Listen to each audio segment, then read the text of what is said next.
Okay, so let's take a look at these review problems and see if Eric is right. So what does the little plus mean in the limits? Do you remember?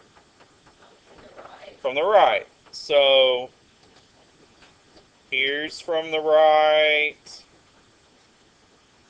Here's from the right. And here's from the right. But when you're really saying from the right, you're really saying from the right of 2 on the x-axis, right? The answer is not the x, it is the y value. So as x gets really close to 2 from the right, what y value is this getting close to? Excellent. What y value is this one getting close to? 4. And what is this one getting close to over here? It's going to positive infinity. Excellent. Okay, so we did all those right. Okay. What does the minus here mean? From the left.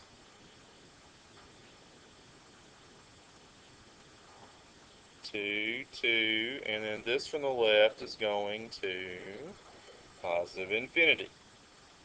When does a limit exist? Do you remember that from last year? When the key word, the left and the right have to go to the same real number, right? So, is that correct? Is that 2?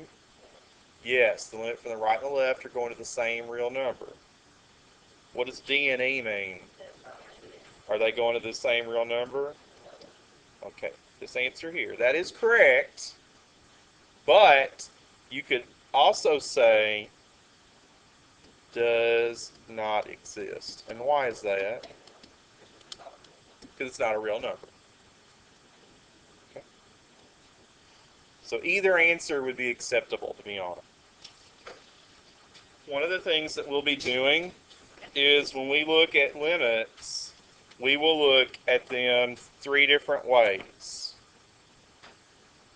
We will be looking at them numerically, graphically, and algebraically. And we did all of this basic stuff in pre-calc last year, but let's kind of review how we're going to do this year. So what will happen on the homework, for instance, is they will have this limit written down, like limit x approaches 2 of x squared minus 3x plus 2 over x minus 2. Now the reason we're examining it here is because of this guy right there. What is that right there? That is the domain, right? When you have a rational function, what do you do to the denominator?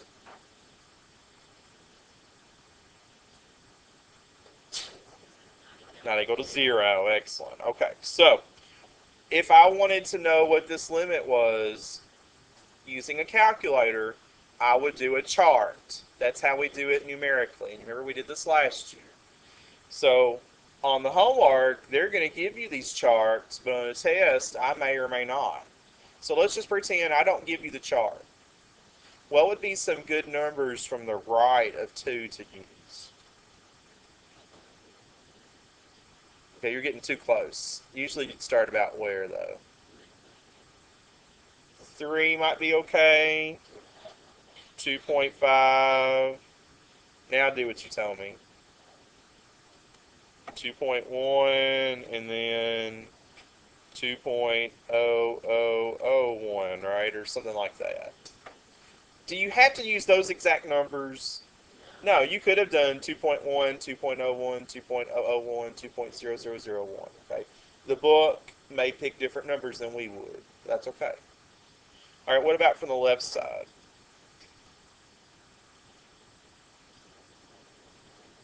Maybe 1.5, 1.9, 1.99. Yeah, that's what I'm hearing. 9999. Now, why do they have that question mark where 2 is? Yeah, it's undefined, isn't it? Since the domain is x can't be 2, if you substituted 2 in there, what would you get? An error on the calculator, right? Okay, so let's talk about then how would we do this on a calculator? Okay, so whether it's an Inspire or on the TI-84, for some of y'all are using that, you need to graph this function. So on the Inspire, what you'll do for y'all with that, we're going to, emulator up.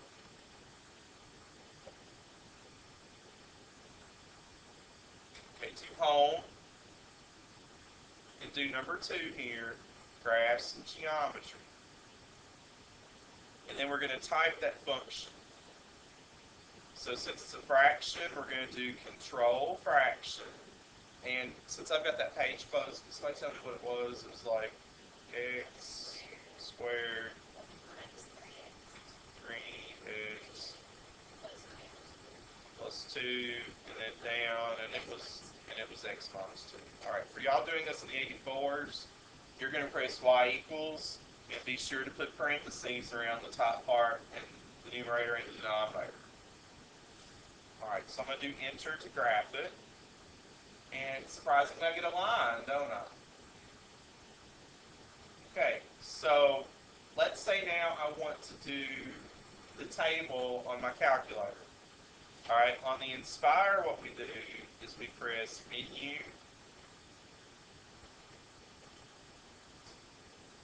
I've done this in a while, so just 1 second. Here we go. You go menu and do number 2 for view. And then down at the bottom, it has add function table. If you press enter, it puts a table over there. On your 84s, you have to do second table set and make sure you still have it on independent ask. And then you do second table, and then you can put your numbers in there. Now, just like the 84, on the Inspire, we have to tell it to do independent ask so we can have control over the table. So the way you do that is you press menu, and if you arrow over, it's got edit function table settings. So menu, and then arrow over and go to number 3. And you're going to need to press the tab button until you get here to independent. And down arrow and put it on ask just like we did on the 84. And then I can put my numbers in that I want. So I'm going to do, I think y'all said 1.5, 1.9, 1.999, 1.9999999. And clearly, what are these numbers getting closer and closer to? 1. And remember, if you plug 2 in, you're going to get an error message. That's what it looks like on the Inspire. And then I think we had like 2.00001, 2.01, 2.1, 2.5, and so on. We have those kind of numbers. Now, your work is writing those numbers down in that table that they have. Now, on the homework, the table is constructed for you. So you just have to put the y values in, the function values. All right, so let me go back to where I was writing that. Let's see, there's a way to do this. Take a picture.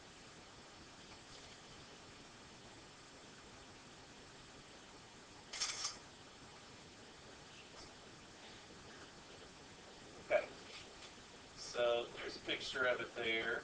So that's what we're going to end up writing. So if I were going to use these numbers then, if I was just doing this on homework, what you would do is you would say x and then say f of x like it has on the handout, and 2 in the middle, we'll put a question mark, and so I would have 2.5, I'd put 1.5, 2.1, I've got 1.1, 2.01, 1.01, and then 2.00001, we get 1 there, right? Is it really 1? No, the calculator just rounded it off to 1. It's probably going to be like 1.0000000, several ones there. Now, when I did it from this side, weren't both of these going toward 1? Sure. So what that means then, going back to the handout, if you want to fill this in, f of x is approaching 1 in both cases. So that means this limit is equal to 1 because the limit from the right is equal to the limit from the left. So since the limit from the right is equal to the limit from the left, you know the limit is 1. So that's how you do it numerically. All right. Well, what if I wanted to do this graphically? Well, using a calculator, if I wanted to do this graphically, honestly, it's harder, I think, to do it graphically because get your calculator back where you can see the graph. And I don't know about y'all, but, you know, I can kind of go to 2 right here.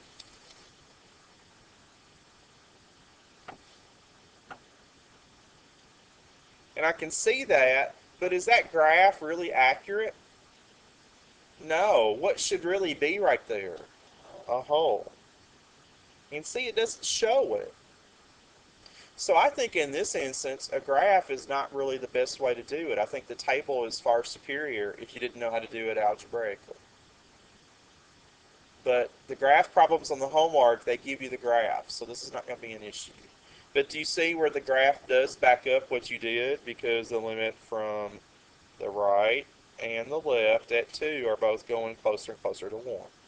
So we kind of have that backup there. Questions about that?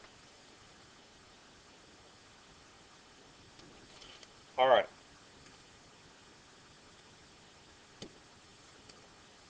So basically then, our limit notation, we just said the limit is x approaches 2 of our function is equal to 1.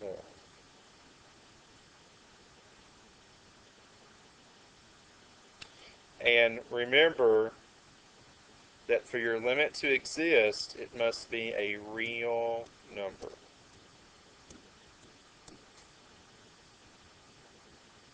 And to fill in the blank here is if f of x becomes arbitrarily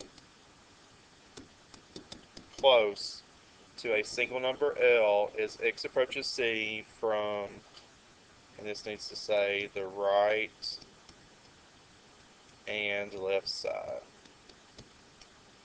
then the limit is going to be L.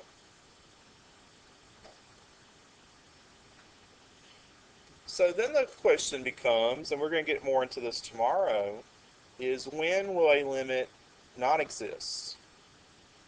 What would be some cases where a limit would not exist? Now, from the table, it's easy to see. On a table, if the numbers are different, you know it doesn't exist, right? But let's look graphically at some cases where the limit doesn't exist. So, now I'm going to kind of cheat and tell you what the graphs look like, because this is what it would appear in the book. Would you agree here that the domain, and we're skipping a couple of problems, but would you agree the domain's x can't be 3? All right, here's what this happens to look like.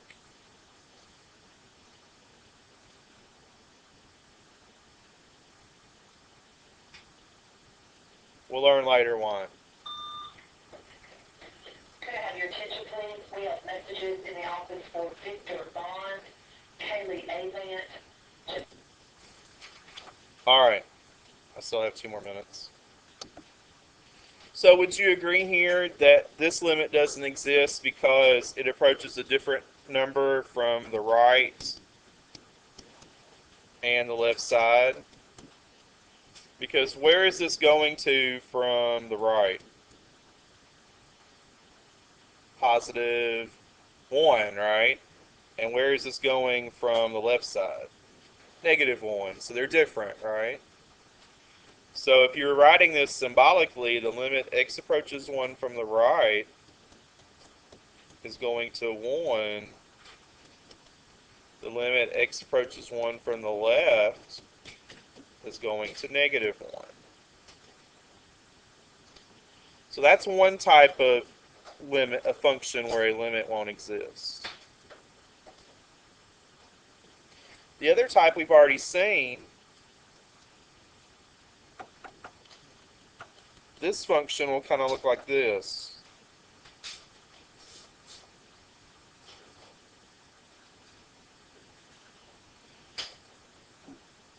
What's going on there?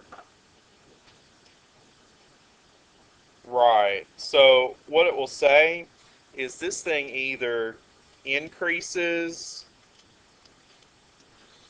or decreases without bound. Okay, what does that mean? It increases or decreases without bound. What does that really mean? Yeah, it's either going to infinity or negative infinity. In other words, we have a vertical what? Asymptote. So that limit does not exist because it does not go to a real number. Now, technically, you could say this answer is positive infinity, but you also could say it does not exist. Okay, and let's look at one more and then we'll call it a day. I guess not. Okay, so we'll pick this up tomorrow. Homework sheet is on the Google group. I will try to print these out later today, but if you want to write it down, it's 1 through 17 odd on page 54. It's 1 through 17 odd. That's homework 2.